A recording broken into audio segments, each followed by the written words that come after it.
This is Chicago. Doors open on the left at Chicago. Welcome to Chicago. Welcome to Chicago. Welcome to Chicago. This is Chicago. Doors open on the left at Chicago. Welcome to Chicago. Welcome to Chicago. You tuned into the TCSF podcast with the TTNL crew, and we're coming straight from the Output Lounge in Chicago, 1758 West Grand, on the corner of Grand and Wood. So come out and have some wings, some nice drinks, and enjoy our company. Enjoy our company. Hopefully we enjoy a win and not have to go through what we went through last week. Oh my God, yeah, last week was horrible. But this is the pregame show. We're going to talk about everything that's going on in the pregame, which is going to be the injury report. We're going to talk about the Eberflus revenge game, what Caleb can do to get a W. Again, it's going to be an action-packed game, and it's at the lakefront. So, Ivan. Yeah, no, I mean, to be honest with you, I said it yesterday when I did, my show on another Bear show. This game could be exactly like last week because of the weapons on the other side for Dallas. The defense needs to show up. Whatever adjustments they made this past week, I need to see it right away. Like, there needs to be a point of emphasis on getting to the quarterback, stopping the run. And, and I understand we have an injured secondary right now with Jalen Johnson and Kyler Gordon out, and we'll get to that in a second. But, you have to be able to do something right. And in order to alleviate the pressure that's on your secondary, you need to be able to get to the pass rusher and stop the run. That's what I'm looking for. If you could stop Williams today, and that, negates the play action for Dallas, I think you could find yourself in a ball game. But if you're not able to stop the run and Williams is running wild, it's going to be a long day for the Chicago Bears. It definitely is going to be a long day. And you definitely mentioned a problem with the defense is that secondary that is very banged up. But at the end of the day, we need Montez Sweat to step up. That's what you're getting paid for. You're getting paid for sacks, pressuring the quarterback, and we need you. You're a superstar. You're getting paid the big bucks. We need you to show up because the secondary is not good. So you need to put pressure on that quarterback, which is Dak Prescott, who what did he throw for, like over 300 yards last week? Yeah. So, yeah, that can't happen. You've got to limit him as much as you can. They've got some weapons. They've got some wide receivers and Dez and the rest of the crew out there. Not Dez. Not Dez. CeeDee Lamb. CeeDee Lamb. Definitely a weapon, heavy weapons there. On our offense, I really think that Caleb needs to process a little faster with the play call as it comes in, get the verbiage out a little bit quicker. Let it not go all the way to 1 second, 0 seconds. And again, it's going to be a lot of timing because Ben Johnson's offense runs off the run, which gives you the play action, which is going to let the linebackers come up, throw over them, get your guys open. Use both tight ends. We didn't see Loveland last week. We haven't seen Loveland all year, to be honest. We saw him once last week in garbage time, and to be honest, one target. That's not enough. It's not enough, especially for a top 10. You're a top 10 pick. As much pressure as Caleb has, Rome needs that type of pressure. Loveland needs that type of pressure. These are all three top 10 picks. You're supposed to be making your mark right here on this offense right away. It shouldn't be week 3, week fucking 4. You're a top 10 pick. You're put here to take us to another level. Why aren't you on the field? That to me bothers me. That to me either shows that you're not getting it or you're just not ready physically. I'm not sure. Is that a Ben Johnson problem, or is that a talent problem? I don't know. I don't think it's a talent problem. I think it's just like he talks a lot about Ben Johnson talks a lot about trust, and this goes for Luther Burden as well. If they don't trust him, they're not going to put him out there. So it's like, all right, well, you drafted a top 10 tight end. I expect them to be out there. You can't trust them. Whose fault is that? That's the man upstairs. Yeah, that's the man upstairs. And if you're collaborating with your head coach, it's on both of them. Yes. It's on both of them if he's not ready yet. It's also, we got to think about it. He is a rookie head coach. All right. I know we have a lot of expectations because he's an offensive guru, but he's a rookie head coach. He's going to make mistakes, as he's admitted to in the past 2 weeks. He's like, I need to get these guys out there. They're top 10 picks. They should be out there. Again, we need another good Rome game like he did last week, where he was able to get, over 100 yards and a bunch of catches. But again, I think the tight ends is going to be a huge relief, which is going to open up the run game. Like it's funny how this goes in cohesive, where one part of the offense helps out the other part of the offense, which helps out Caleb. And if Caleb is not scrambling around with like a toddler with a piece of cheese, I mean, it's gonna do you some well and some good if Caleb can get the ball out in 3 seconds, get it to his guy, and let those guys get the yak. Yeah, we'll see what happens with the offensive line, because the offensive line, Braxton Jones has been just the highlight of just not good football play. I mean, you talked about it outside. Yeah, we were talking about it outside. Braxton, he gets fatigued. Something's wrong with his body late in the games that he gets fatigued. And it's not even late in the games. You see it early in the games where he's not able to anchor down. He can't. There's something wrong with Braxton physically that he's not able to stop the pass rush on the left side. And that's, to be honest with you, that is 100% the truth. You watch him every single game. Something is wrong with Braxton Jones where he cannot anchor down. He can't block defensive ends. He looks like a chicken with his head cut off every single time there's a stunt or a blitz. He doesn't know who to pick up. And that's a huge problem. And also we have an issue with our center that we paid a lot of money. He's allowing a lot of pressures up the middle as well. So I don't know, I don't know what Caleb should do if somebody's in his face within the first second and a half, other than scramble and try to make a play. Like, you saw what happened when he had a good pocket. He was able to set his feet. He's delivering good throws. But if he's not able to set his feet and he has to keep running around and scrambling, you're going to see, some faults. And that's just what it is. Yeah, and the inactives just got posted. Kyler Gordon, Jalen Jones, TJ Edwards. So 2 DBs, a linebacker. Obviously, Casey Keenum's not going to play. DeMarco Jackson, another linebacker. So 2 linebackers, 2 defensive backs, and then Ozzie Trapillo, offensive lineman. Why is Ozzie not? That's his second game? 2 games in a row now? Healthy scratch? Healthy scratch again?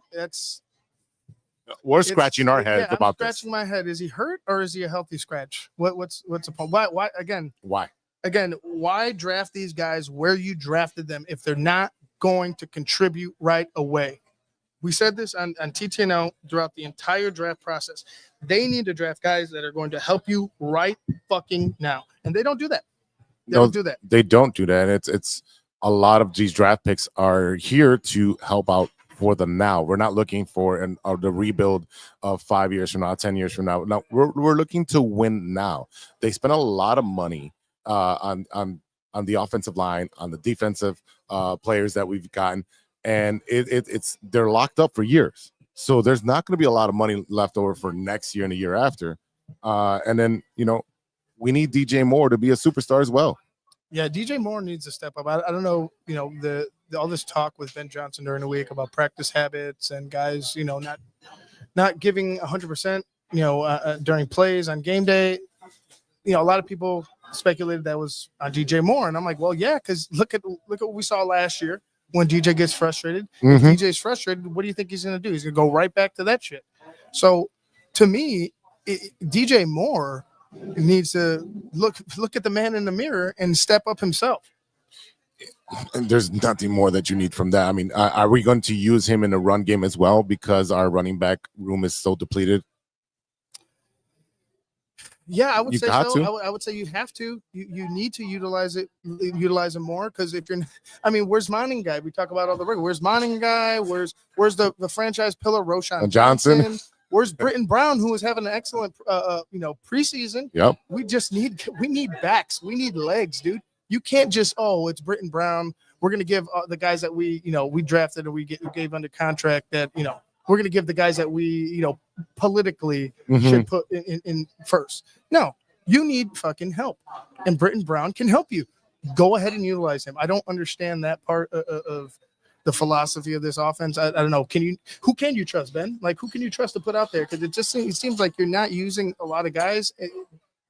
Probably because you can't trust a lot of guys in your offense right now. I think it might take 4, 5, 6 games for Ben Johnson to see what is what on the roster, who is actually going to man up and play every down from whistle to whistle. And I think a lot of that he's seen in practice. He talked about it in his post game or the press conference. He looked at the tape from last week and said, I'm not looking at the guys that are supposed to be in the play. I'm looking at the guys that should be blocking or on the opposite side of the field. Are they putting maximum effort? And we talked about outside. If the play is on the left side, why is the guy on the right side just standing there? Why is he anticipating Caleb to cut through or one of the running backs? If the play breaks down, why aren't you running across the field? Why aren't you 100% trying to get yourself open? Or why aren't you, moving your ass to get to a block? Like those are things that have been issues with this team. Yeah. We got some comments on there. You want to look at these comments up there? Yeah, go ahead. Go ahead. Put them up there. Let's look at this Braxton one. Braxton still hurt. Look, first half versus second half. First half, okay. Fourth is terrible. Yeah, I think he just depletes as the game goes on. I don't think he can. Yeah, I agree with you. He can't anchor an entire game, which is a problem, a huge problem. Yeah, and we've been saying that. And thanks, Bruce. We've been saying this for a while now about Braxton, his inability to anchor, his inability to pick up, stunts and blitzes. He's a backup left tackle. He's a swing left tackle that's put in a position that he shouldn't be in right now because of the ineptitude of your GM or the arrogance of your GM. Thinking that's a better word. That is a better word. Find diamonds in the rough every single time. I think I'm gonna go tonight and make a meme of Ryan Pose with that metal detector and on the sand looking for diamonds and gold and whatever. And just finding rocks. When there's huge diamonds just sitting in front of you, but he's trying to get underneath the sand to look for all that stuff. We got another comment here. Oh, that's the same. Oh, same one. Sorry, they moved over here. This one's the one I was talking about. You think the Bears would take advantage of Caleb's rookie contract by trying to win now? Yeah. I mean, they're trying. I mean, are they? Again. Ryan Poles had an entire year prior to Caleb to get this team, the surrounding cast, right. 2 picks out of that entire draft are still playing for the team, and they're both injury prone. One of them's not playing. One is not playing. The other one has not played. Issues. Right, one has not played all year, and the other one has concussion issues. And then you keep going further into his drafts. He doesn't have a lot of guys that are like, damn. He has not drafted a blue chipper. Stud. Yes, what a stud that you just drafted. Yeah, you need a blue chipper that someone's going to game plan against them, right? Yes. We talk about Rome. We talk about they definitely Rome and Caleb and Colston and Lovely. They could definitely develop. Even Luther Burden maybe develop into be. But right now you don't have those available right now that are seasoned that have been performing on the. You don't have that. Mainly because you drafted like crap. Mainly because you have this, I don't know. Again, there's an arrogance where you think you can find these guys. Like you're the smart. Oh, we're gonna have this pick, and we're gonna pick a guy that nobody's looking at. There's a reason nobody's looking at, and you could have him, and he's available right there. Probably he's probably available in the 25th round too. Exactly. So there's a lot of things that Ryan Poles has failed at that has given us this product right here, where you're going to have to just patchwork and hope that this team can catch its stride, and you could find, you could find players that are willing to go ahead and give their all and be focused 100% on the goal here for this team and Ben Johnson's philosophy. I mean, we have, Dallas can put up points. We know what Dak can do. Right. If Dak is not pressured, he can pick you apart. He's got a big arm and he's got a bunch of weapons. But there is some injuries on Dallas's side, and I wanted to pull that up so we can talk about that. That up for you right here. Again, we're live at Output Chicago, 1758 West Grand Avenue, so you can hear the crowd behind us. It is. People are coming in, it's trickling in. Yeah, they're starting to fill in. So if you're going to swing by, definitely get your seat early. There's some reserved seats in the front already, so the back is filling up. Yeah, bar's already loaded. Yeah, so we got some seats out in the back, though.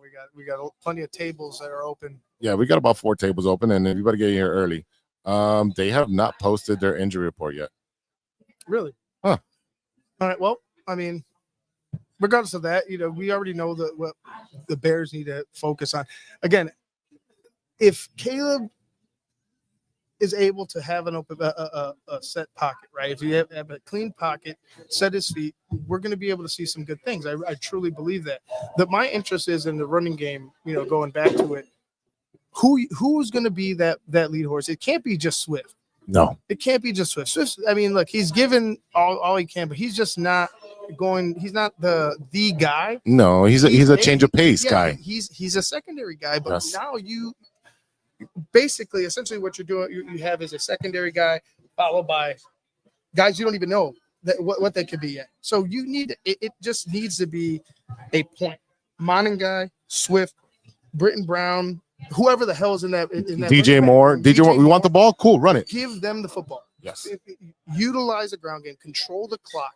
All right. You need to be able to control the clock in a game like this, especially keeping that high-powered offense off the field. Keep the ball with your offense and let your defense rest.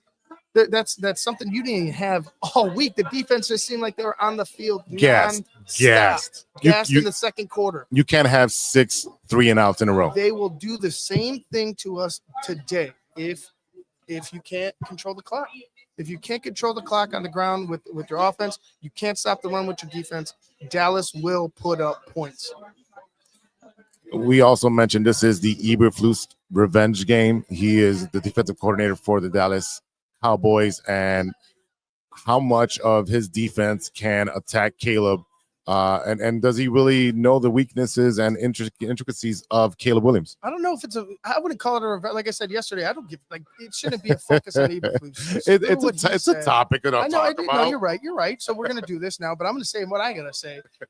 I don't give a damn about Matt Eberflus. Nobody should give a damn about Matt Eberflus. Yeah, he was a coach. It's over. We all know what the shit show was last year. Yep. This team needs to focus on this team and not some defensive coordinator for the Dallas Cowboys. Yeah, you're playing them today, so you're gonna have to focus, but that shouldn't be it shouldn't be lingering. We should be worrying about our defense. Worry about your defense right here, right now. That gave up 50 points. Again, I'm Matt Eberflus. I don't think people are gonna boo him, but I don't give a shit about Matt Eberflus right now. What I want to see is the Bears win the game. I mean, to go 0-3, you can kiss the playoffs goodbye at this point. I wouldn't even think about playoffs. Like that's why I temper your expectations. That's why I tell Bears fans. I've been telling them for the past couple weeks. Why are you out here acting like this team is built to win the Super Bowl? It's not. It's not. It's not complete. It hasn't been complete for years, and we act like it's complete. Oh, we got Ben Johnson. Everyone's jumping on that wagon. They're like, oh, we're going to the Super Bowl because they went there. What that just got nothing to do with the roster. It's a completely different roster. They've been together for years. He took Jared Goff and polished him up. Yeah, it's gonna take some time for him to do that with Caleb. It's not overnight process. It took a year for Jared Goff to get it yes. with it. Like it's going to take a little bit of time. Will it take a year? I don't know. Will it take 8 weeks? I don't know. But you're going to have to allow Ben Johnson to teach and to develop players, or go ahead and bring in players that he wants. Like this isn't like I said. Yes. Can the Bears go ahead and turn things around? In the second half of the season, or like even right now? Yeah, I'm sure. What would be a more realistic expectation is that they go ahead and turn things around next season once Ben knows exactly what this roster is about, knows exactly the players that he has, and knows what to do with them, whether they're going to stay here or whether he's going to bring somebody else in. The personnel is a huge factor in why the Bears aren't successful. And again, Ryan Poles with his extension is a charity case. Ryan Poles is a charity case, period. That's a Chicago thing to give a GM an extension when they haven't done much. Bulls, Bears, Cubs, White Sox. We've talked to them ad nauseum on TCSF on Mondays talking about this. But we're looking at Ryan Poles getting an extension, and he's lined up with Ben Johnson. So those contracts are lined up for the next, 4 years? Yeah, about 5 so years. I think Ben has a 5-year contract. So you got a 4-year extension. So you're looking at we're going to be there together because they're not going to fire Ryan Poles out to give him an extension. They're just not going to do that. No. So if you're looking at what this season looking at, you should look at it in quarters. We lost the first 2 games in this first quarter of the season. We need 2 wins to balance out, and then look at the next quarter. I'm like, all right, let's get a winning record in those 4 games. Let's win 3 out of 4. And then move on from there. You've got to take baby steps. You can't be looking down the road at the last game against the Lions. You're thinking that's the game that's going to put us into the playoffs because we're going to beat the Lions. No, let's worry about what we're doing today and the opponent that we're facing today. That is it. End of story. Once the clock hits 0, cool. The next game is the Raiders, and that's who we have to focus on. But today, right now, we have to look at what we're going to do against the Dallas Cowboys and their high-powered offense. I know they have some injuries on defense that can be exposed. If the line can hold, if the offense can do what it's supposed to be doing, which is run the ball so that the play action. Yeah, there's a couple of babies here. I think it's her birthday. So happy birthday, baby. The play action comes off the running game. If the running game is not going to be working, the play action is not going to work. Somebody put a pinky in its mouth. Anyway, yeah, no, I agree. Like it's you're 100% correct. It works off. Oh, hey, we got Big Steve in the house. What up, Steve? Steve's in the house. What's up, Steve? Hold on 1 second. That's all right. Okay. All right. Keep talking about it. Get ready. We'll let him get ready. Yeah, look at it. No, like we said, like you said it perfect. You're gonna have to see who wants to be here.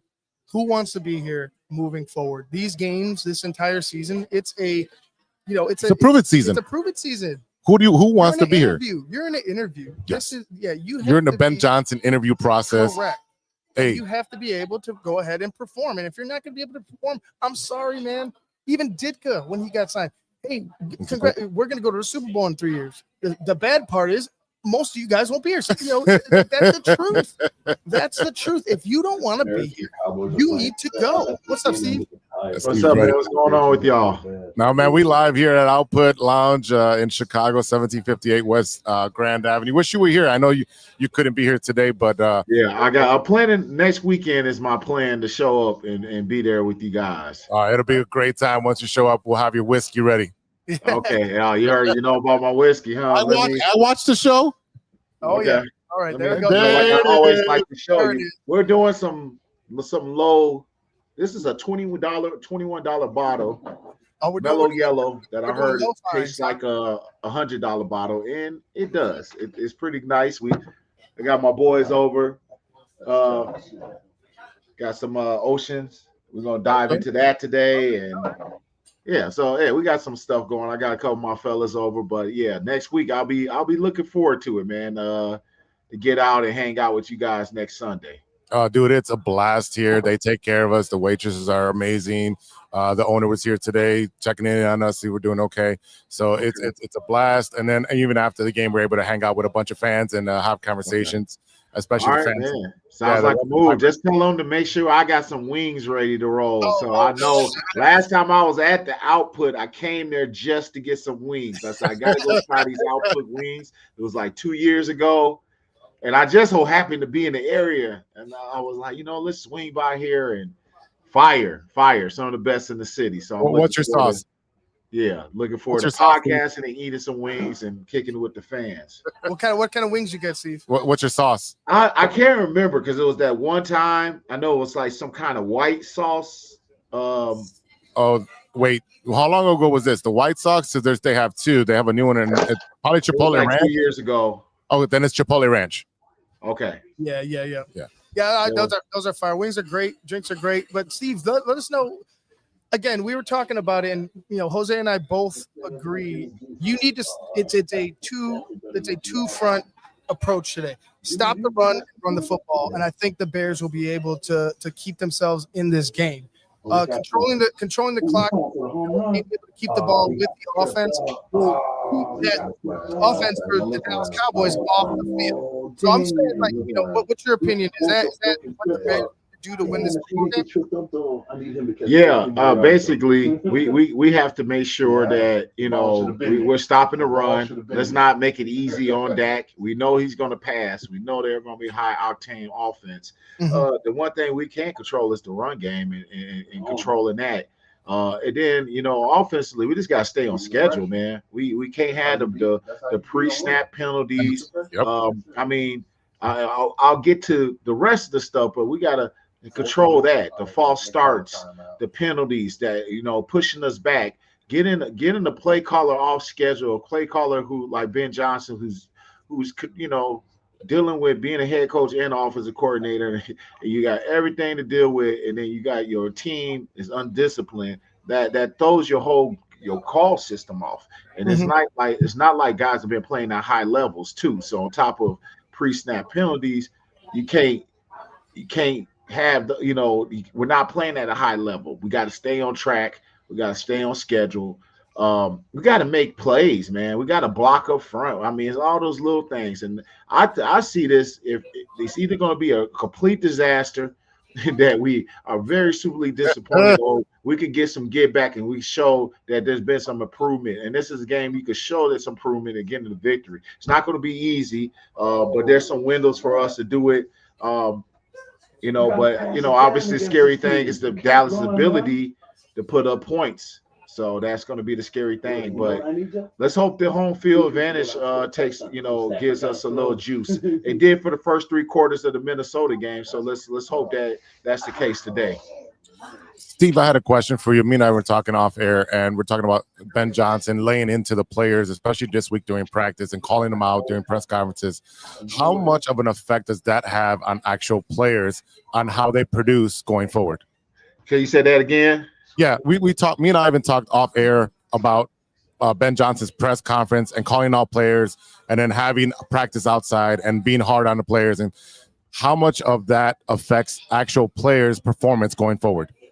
I think it can motivate a lot of players, but then, obviously you got the players that get offended. Like, I don't think, you heard Grady Jarrett, like, a little offended by it, but, like, I think Bears are in no position to be sitting there getting offended from their coach challenging them. When you look at the last 2 weeks, there's nothing to ride home about. Are we living in a world of being sensitive? We just had the 85 Bears, and what was that team all about? With Mike Ditka and who was that? Buddy Ryan, those type of hardcore coaches. Like, I know we're far gone from that time, but your coach is going. That's his personality. Like, and you either get with it, you get out of there, man. So y'all got to win, man. It's a little tough love. You respond off the tough love. That's what I know. I challenge my youth team. I always reference my youth team. I just like, hey, I come tough love, man. I'm gonna call it how it is. I want you to respond. I want to see you guys react and get mad and get upset about the outcome we've been having the last 2 weeks. So I'm expecting that it's going to guys raising their games up, because I think we could see the consequences if you're not getting the job done, that people start losing their jobs around here. I think you can see that very quickly happening. Yeah, and that's something that I like. If you're going to talk the talk, you better be able to walk the walk, because otherwise you're a Matt Nagy, you're a Mark Trestman, you're a Matt Eberflus.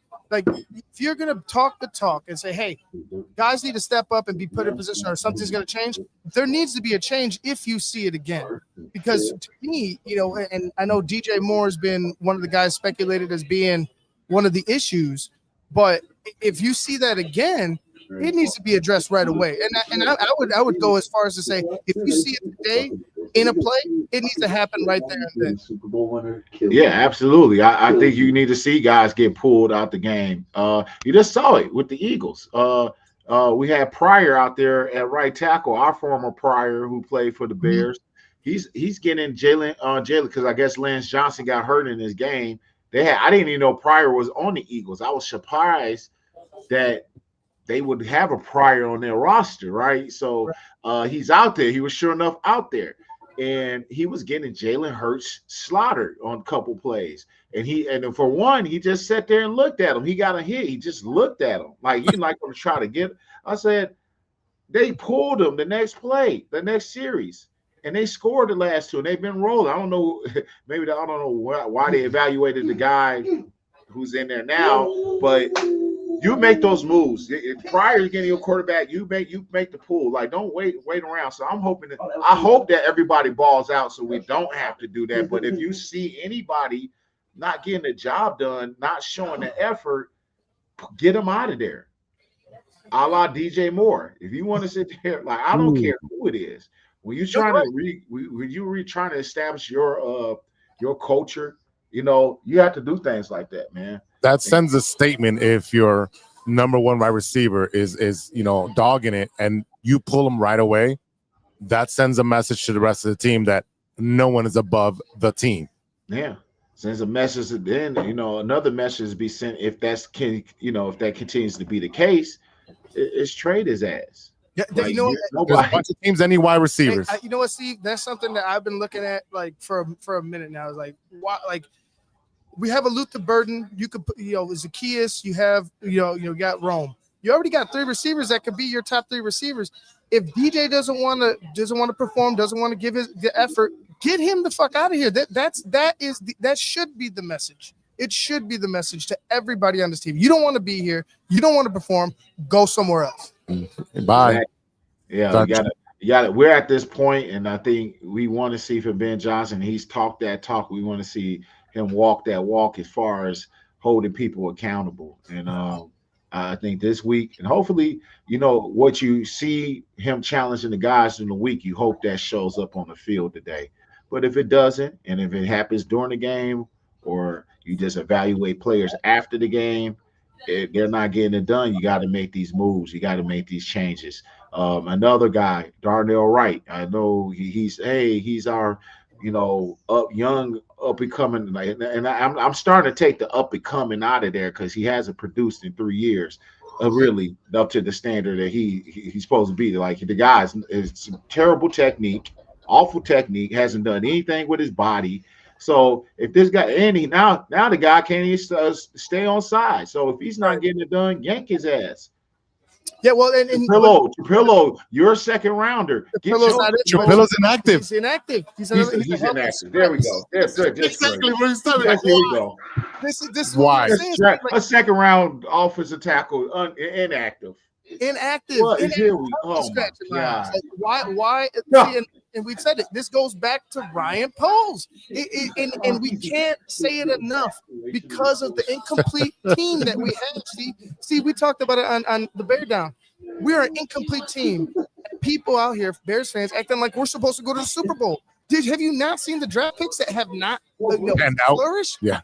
I knew we were draft picks 7-win, 8-win team. But now I'm taking the 8 wins back because I just not seeing it. The roster is not indicating anything. When I think there was high hopes because we got Ben Johnson. We had the draft picks. This is before we got the free agency and the draft. There was high hopes. Okay, Ben Johnson's in here. We're about to start rolling. Then we go through free agency. Nothing super splashy there except for Joe Tooney. Okay, boom, we address some things on O-line and Dahlman, obviously, those are the big key components. Grady Jarrett, which wasn't a big splash. That was a leadership move to bring a guy in to help with the leadership. But when we got to that draft, we were left so incomplete that it was just like you had to look at that. Minus Loveland, like we could go and debate. You could have got a D in there. You could debate it, Luther Burden. But when you got to that second round and what he started doing, like really in that second round, when you had the Urseries and you had a chance at Scataboos and players of that nature who would definitely, just those two guys alone, help our offense. You know what I mean? Just those Ursery and Scatterboo. And then we can debate the tight end having a DN. Yeah, we need a DN. Who's that? Mike Hill, the guy from Georgia that we had rated. He's being active, being productive. I'm seeing Jared Verse. We're looking at 2 years ago. Now that was the wrong Medusa, but we're passing up on these key component positions on the D line and O line. We just continue to just passing by, and we're seeing the guys that we could have took on these other teams having impacts, getting after the quarterback. Something we can't even sniff the quarterback. We got Harold Fanning Jr. right now is one of the tight ends that Phil was just in love with. I think Phil had him as his number 1 tight end. He has more play time than the top 10 pick in Colson Loveland. And he got drafted in the 3rd, 4th round, something like that. So again, like the philosophy and the approach to how this team drafts has brought us to this point where we don't have a pass rush we can trust, don't have one running back that we could trust, and our left tackle is left, to the wind. Yeah. At this point, when you look at Scatterboo, overall, you still need better blocking than what we've been getting up front, regardless of who you have in the backfield. But in this case, that we don't get that really good a Scatterboo who could break 2-3 tackles we could utilize that right now. A guy who could fall forward for 2 or 3 yards. We could, a cloud of dust. Like, we need that type of runner. And Swift isn't the guy who goes down on first contact. If he's not out in space juking you, which he's really good in space, that's a good 1-2 punch that you could use. But every down back, we're feeding him. That's not him. My boys in the background. If you hear them going crazy, a lot of fantasy football stuff going on back here. He's got his own. He's got his own party going. His own party going on over here. But it's just one of those things where I just you look at that draft where it's just having such a major impact on this team. It just like that's where I started saying I don't think we're we're not a playoff team, but you were hoping that the coaching and the staff that can elevate. I know you bring a coaching staff with good coaches, you can elevate, you can start talking, but I think we're that bad where regardless of the coaching, we're just not, that roster is just that depleted. Yeah. What would be the worst case scenario for the Bears this season? The turf last week. You say that again? It's louder. I said, what is the worst case scenario for the Bears this season? Will they go, 2 and what is it, 15 or 2 and 14? 15 or whatever, something like that. I don't think we're that bad. I think we have more with Ben Johnson. I think he has more wins than that. I think Caleb has more wins than that. I think I think a 4-win season is the worst case scenario. So then we're back in the top 10 for drafting? Yeah. It's worst case scenario, guys. Worst case scenario. You boys are calm worst down. Case scenario. I can't hear what they asked me. Worst case scenario. You ain't wrong. They got a tough schedule. It's a tough schedule.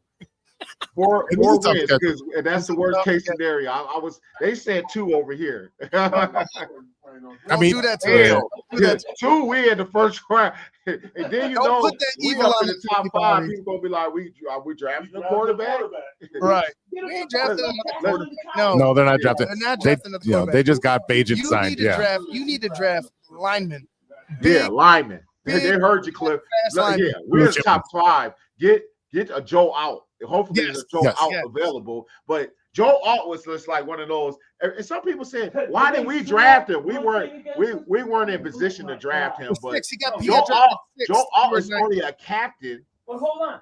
But we've been there in the past where oh boy, we could take offensive linemen, and I don't care if it's Pop Warner or the All-Pro game, the Super Bowl. You need dogs in the trenches to win football. Yes, agree. Sir. Yes, we do. Yes, sir. My mic is pretty good. If y'all hear him right there, loud and clear. We're on pages, Mike. We're on the same page. We just don't take offensive linemen. But you look at guys like a Joe Alt on a hardball team in his second year is a captain. Is a captain. Right. Not only is he excellent as a captain.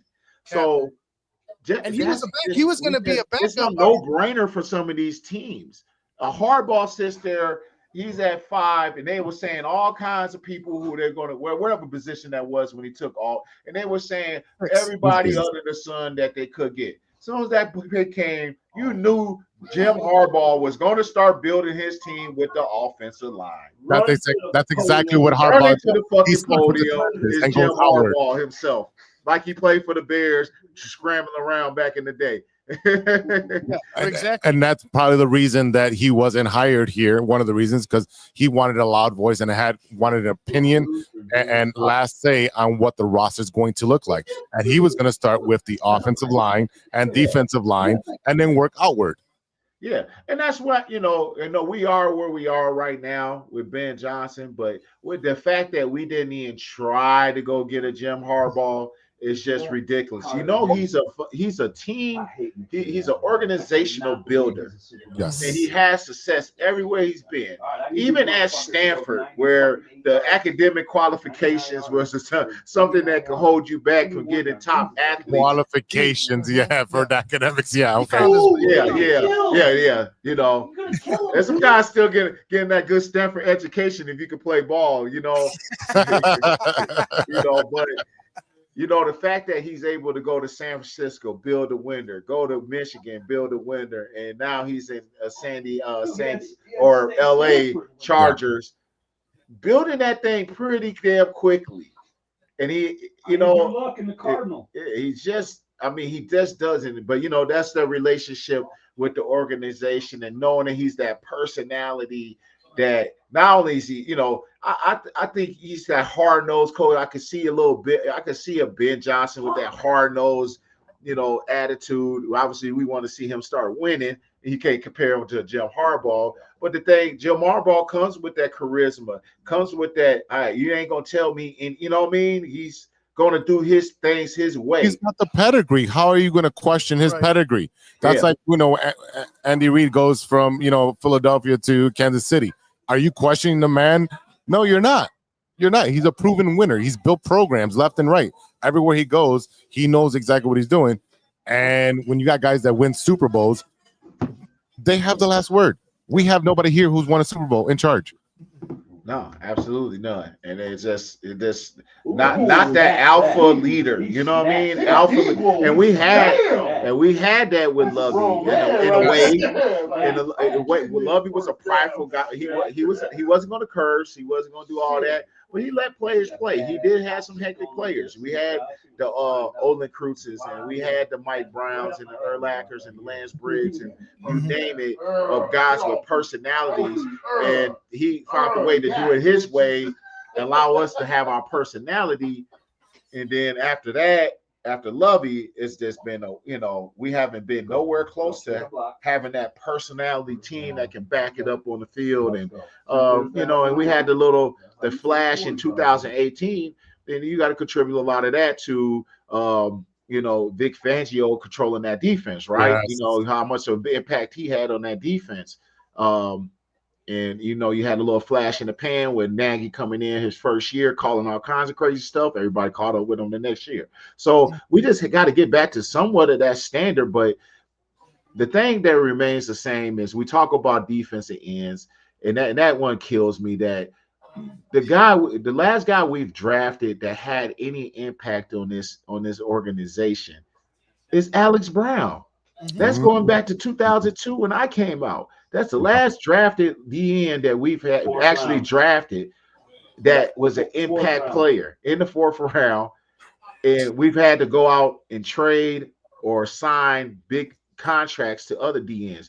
We haven't developed anything in that category. We haven't developed anything of substantial Pro Bowl material, not even close. Since Jimbo Covert at left tackle? Like, it's ridiculous. Jimbo. You're right. No, it's just ridiculous that we haven't. But, even when we did have somebody good at left tackle, is John Tate. We had to go get him via free agency. And it's just crazy. You got to start having homeborn drafted players, homeborn drafted players. That's how you do it. Ravens, the Eagles, just so many examples. Those are organizations that know how to draft and are great evaluators of talent.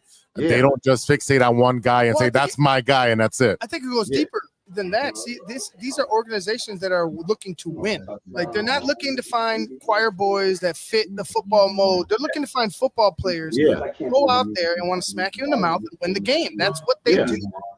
Yeah, we've in that excellent point, Ivan. We talked about this, and I was talking to somebody the other day. We're talking about I was doing an appearance, and the guy was talking, and he remembers when I was playing in 2004 and against the Houston Texans, a really cold game. So me and him started chopping it up. But I just said we got everything. If a kid can't have a blip on their radar, on their past and their background. It seems that we don't take anybody with a little blip on they have to have a clean record to come play for us, for the Bears. Say us, but for the Chicago Bears. You gotta have somebody. You can't have nobody with a terrible background. It's just hey, and I want to say Jalen Carter was like totally. I mean, he had some bad stuff going on. I think the thing we always say, we weren't built as an organization to take on a guy and put our arms around him and be like, hey, listen, we know how, like the Eagles were with Fletcher Cox and Brandon Graham and all those guys, and they had the winning culture. Hey, this is how you get things done, buddy. Stay out of trouble. If we would have got Jalen Carter and drafted him, I don't know who knows? It might have worked out. He's going 120 miles down Lakeshore Drive. Yeah, he's going 120 miles down Lakeshore Drive. He would have been out with Lil Durk or something. You know what I mean? Like he'd have been kicking it with Lil Durk on the South. That's what he would have hit the news article. Yeah, he got tied up with Lil Durk and them, in O Block. We weren't built to have him. So. But we got to build that success. But also, we can't ignore anybody who has a little blip on their radar, on their backyard. We can't get the choir boys. Can't have choir boys. No, we definitely start can't. Getting some guys with some edge. That half the guys you would. So in this era right now, we wouldn't have drafted Olin Cruz. Nope, not at all. And look how long he played for us and was a staple in that line. Yes. Kept that locker room in check. Yeah, you probably, I don't know everybody's background and what they did. I don't know about Mike Brown. I like Mike Brown. I guarantee he probably had some drinks in Nebraska. You telling me he might have got? I don't know. You telling me you're not getting Mike Brown because he maybe had a blip in his?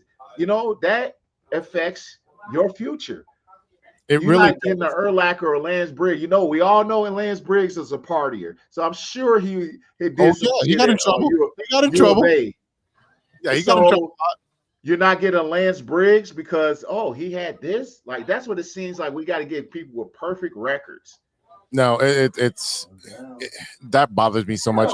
And another little fact about him, like I used to be in banking, and so I had a bunch of the NFL players. I was handling their accounts, so they would call me on my personal phone, like, "Hey Z, I'm coming through. I need some money." It would be David Terrell and Bobby Wade coming through, calling me, "Hey, I need 10 grand." I'm like, guys, it's a Tuesday night. What do you need 10 grand for? Yeah, because you're gonna go get in trouble. Yeah, you're gonna go get in trouble. And I'm like, I know practice ended early and they're letting you do your thing, but 10 grand on a Tuesday. I'm like, do you understand you don't get paid during the off season? Like, I'm trying to spit some knowledge out. I'm like, during the off season, you don't get paid. You're going to be like Ron Artest working at Best Buy, trying to get another paycheck. Like, it's going to be that bad. Well, we knew David Terrell. That's funny. He was already a wild boy. I knew Bobby Wade started hanging out with him and going out. And Bobby, he took Bobby Wade right underneath his arms. And I know they was. I remember one time we was getting ready for a meeting and we got the big glass mirrors at Hallis Hall and we're like all standing outside the big team mini room. But you got this like you could see where players had to drive through there and there's a big window glass pane and you can see anybody driving past there going to the players' lot. But Bobby Wade and David Terrell I think the G-Wagon might have been out by then. I don't know. They pulled up in they pulled up right in the front. They didn't go to the park players. They pulled right into the front door, knowing we about to go on the team meeting. And you're just looking at those guys like, where the hell are y'all coming from? Like y'all didn't get no sleep. I'm telling you, I know where they came straight from somewhere where y'all was up the whole time. The club stays open. Like they pulling up right for team meeting, and they just came straight out kicking it. Oh my god! I had a lot of. It's a difference between getting the guys. No, we do. I talk about that. He hasn't been watching me. I talk about my guys. Yeah. They know it's no secret. Guys talk about guys a little bit. It's the thing is you got to have some guys who gonna have a little chip, but they got to be ballers. And I think we need to get back to. I understand where you get a player who doesn't like get it done, but then there's players that just get it done, and they might. It's like Ursary. You heard about the Ursary that they were like might have been concerned about his background. I'm just like, well, the Houston Texans aren't concerned about it because they starting left tackle now as a rookie, protecting C.J. Stroud. blindside, and we got a guy who's going into his fourth year that can't stop a bull rush. You know, to be honest with you, Now inside move with on top of he gets beat. He gets, you know, it's yeah. You get my drift. No, I got it. It's again, it falls down on the philosophy behind the draft process. And we talked to you, Steve. I walked out. Remember, me and Steve were there together at the draft night at Soldier Field. We were at the bar. As soon as I knew who they draft, I was done. That was it because of the glaring holes that this team needed. Offensive. Talking about last year? This draft. Not the one before that when they drafted a punter in the fourth round. No, that one I got upset at. But I'm talking about this draft. When we knew who we needed, we knew what we needed, especially on the defensive side of the ball, we didn't draft anybody that we needed. We drafted another luxury, and then on top of that, you say we need Colson Loveland for that that 12 man. Where is he? He's not even in 12. He's not on the field. Yeah, and that goes to Ben Johnson, man. We haven't seen no 12 personnel. We haven't seen him utilizing any of that yet. Like, so that some of it's not all off of him. Like I know you banged the table for Loveland. Like, I know that wasn't just a Poles thing. You know, to be fair to Poles, he got you the guy who you like.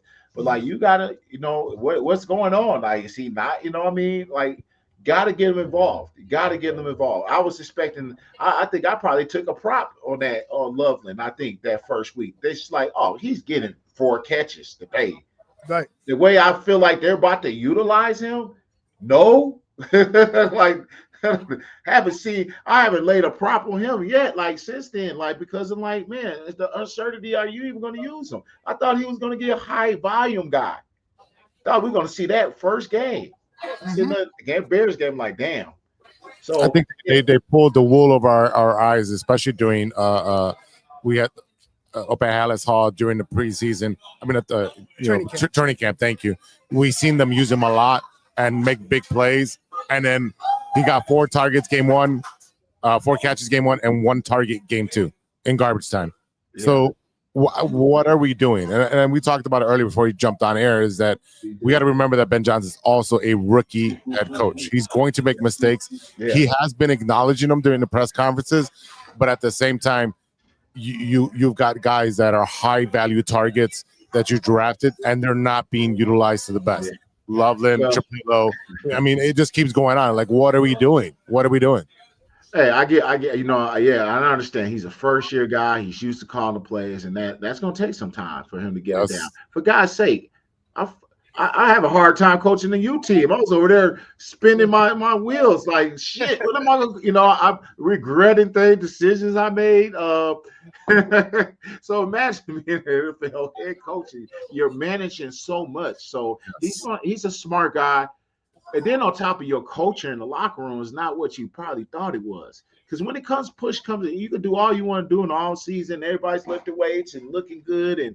But when you got somebody in front of you week 1 and you go through your adversities and your ups and downs, that's when you start finding out who's who and what people are made of. And I think he's starting to see an early glimpse of what people are made of. And then you start losing those heartbreaking games. Guys who were on that team last year, are they regressing back to how they reacted last year, how they did things last year? You know what I mean? It's crazy how, you think professional athletes, no, it's a psychological game. That's why you see people try to do all these you see AJ Brown go to the game with a book, you know what I mean? Like a mental, game book. I forget what it was he was reading, but it's such a psychological thing. All those tough losses, all those bad decisions down the end of the game last year, and then you have a implosion that first game of the week. It carries on into Detroit, and you go into Detroit and you lay an egg. So on top of all the injuries, and have your guys. So there's a lot to manage and figure out, but you start finding out what guys are made of. So this week is going to be pivotal. He's laid down the gauntlet at this week of practice who's going to respond? And then you're going to start seeing what kind of, unfortunately, you're going to start seeing like what kind of moves you possibly going to have to start making. I hate to see that we're in this position starting to talk about off season. It's too early. Right. But that's what kind of we're like, hey, forget the off season, start making in season moves. And that could be something you might have to consider with some guys and get some draft compensations. For me, Steve, because I'm a White Sox fan, and we lost a lot last year. A lot. I got two White Sox fans in here, by the way. They're right here. Oh, maybe you play the song. Definitely, looking at what the White Sox did, right? They lost a lot of games, and then you had a new coach come in, new GM, and they got rid of a lot of the players that had that losing stench, guys that didn't want to play, your Yoan Moncadas and so forth. This is what the Bears are going to be going through this process this year. Guys that don't want to play, guys that have a losing mentality, they're not going to be here to lift up their brothers on the field. Guess what? You're not going to be here next year because we're in a win mode now.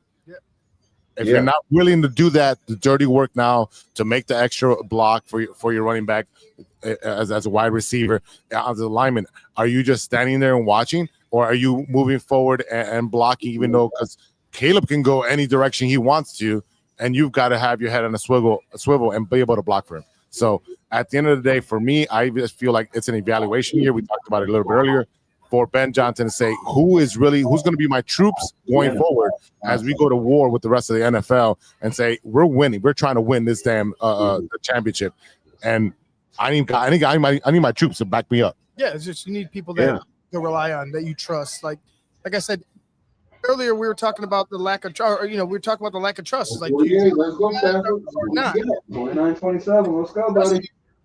Okay, that's fine. Like that's fine. If this is an evaluation year and needs to find guys that he could trust, cool. But that narrative that talk the talk but not walk the walk, that shit is thin as you cannot do that and not have any type of accountability or any type of reaction to it.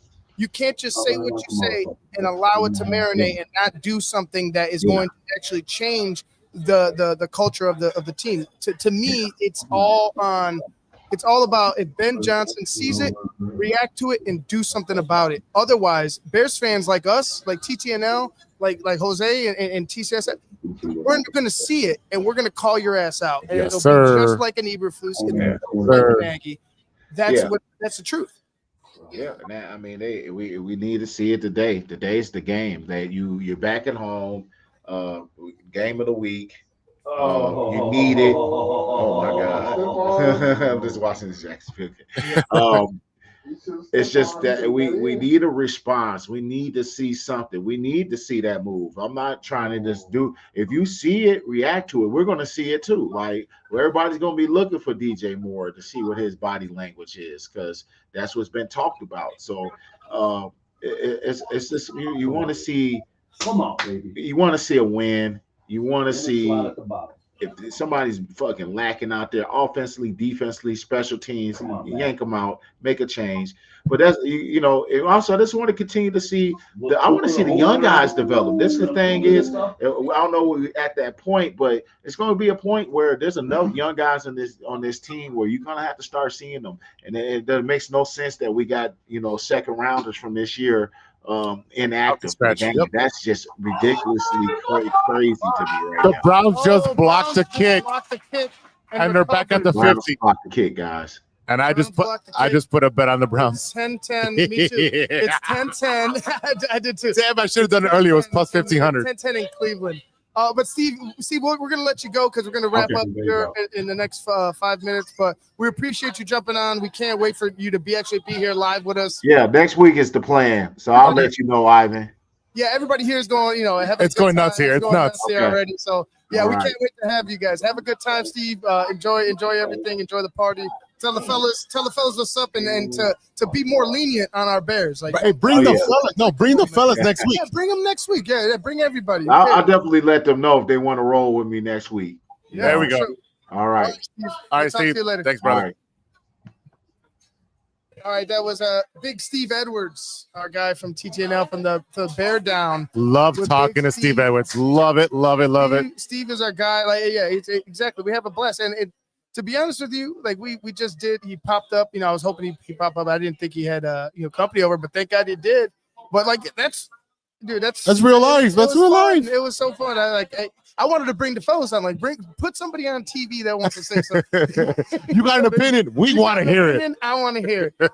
But yeah, that was fun. But right now we're at about an hour into the pregame. Yeah. About 25 minutes into the game time.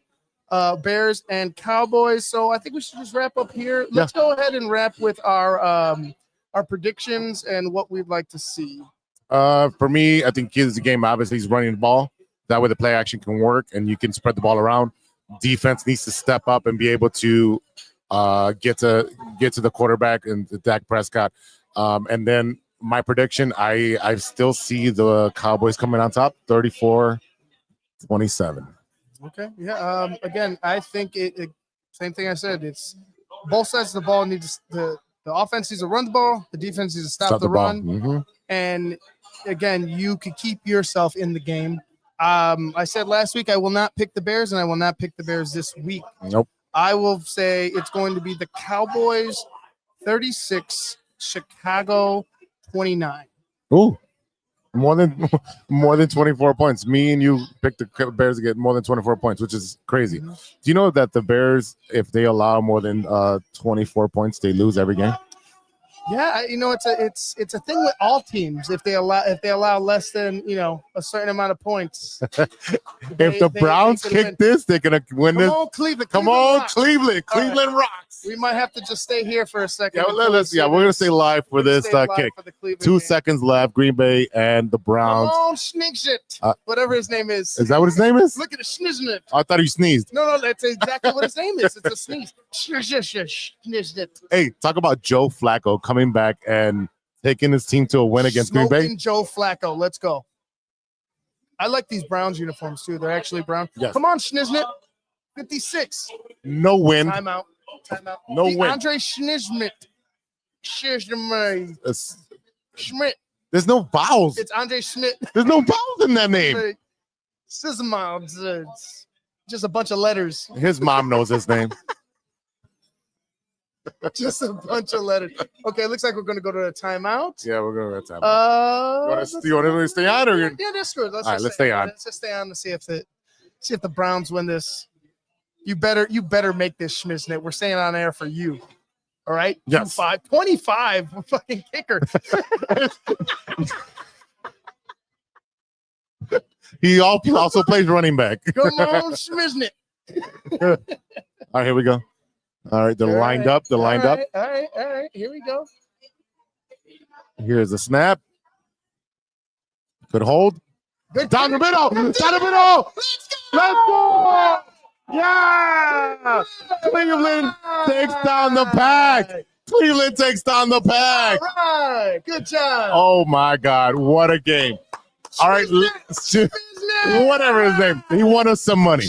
All right. Let's go. All right, boys and ladies and gentlemen. Yes. Fuck the Packers. Let's go. We'll be back for a halftime show. So we'll see you then. And remember to bear down.